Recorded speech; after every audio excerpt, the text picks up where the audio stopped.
Hello guys, in today's video I will be showing you how to fix Bigo Live Bigo Live error problem. So the answer is easy. Just go to the settings and then scroll down to the apps section and then go to the search and search Bigo Live and then go to the storage, and here you will find this clear cache option. Click on it. Now you can go check it if it worked, and if it didn't you can try to restart your phone or turn the Wi-Fi off and on, or the Bluetooth or the airplane mode.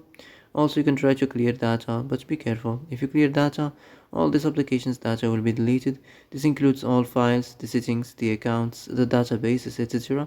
So be careful if you want to clear your data.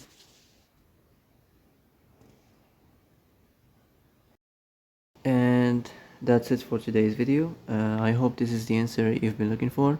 If you like this video, don't forget to like and subscribe, and see you in the next video. Thanks for watching.